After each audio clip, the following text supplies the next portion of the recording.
नमस्कार मंडळी. घरोघरी मातीच्या चुली या मालिकेच्या आजच्या भागात आपल्याला काहीतरी भयानकच असं पाहायला भेटलंय. इथे काय होतं, अवंतिका आता आगीमध्ये असते आणि ती इथे डायरेक्टली असं दाखवलंय की अवंतिका आपल्या सगळ्यांना सोडून गेलेली आहे. आणि आता जो सौमित्र आहे तो खेळणी वगैरे घेऊन आलेला असतो, मिठाई घेऊन आलेला असतो, अवंतिका अवंतिका ओरडत असतो. तेवढ्यात आता सौमित्रला पाहून सगळे घरचे खूपच घाबरलेले असतात आणि सौमित्रचं लक्षसुद्धा आता अवंतिकाच्या फोटोकडे जातं. आणि हे सगळं पाहून आता सौमित्र खूपच घाबरतो. हातातल्या सगळ्या शॉपिंगच्या बॅगा त्याच्या हातून खाली पडतात आणि खूप जोरात किंचाळतो, अवंतिका. आणि मग नंतर आता जी जानकी वहिनी आहे ती समोर येते. सौमित्र म्हणतो, तू इथेच थांब. आणि मग आता जानकीला तो थांबवतो, म्हणतो, तुझ्यामुळे माझ्या अवंतिकाचा जीव धोक्यात आलाय.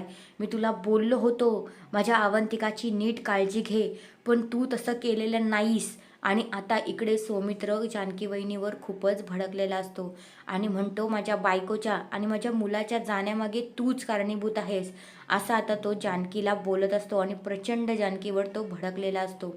दुसऱ्या बाजूला आता जी ऐश्वर्या आहे ती तिथे येते आणि म्हणते, थांबा. आता ऐश्वर्याने नक्की का थांबा बोलली असेल हे पाहणं रंजक ठरणार आहे. तर हा आहे आजचा पुढील भाग. धन्यवाद.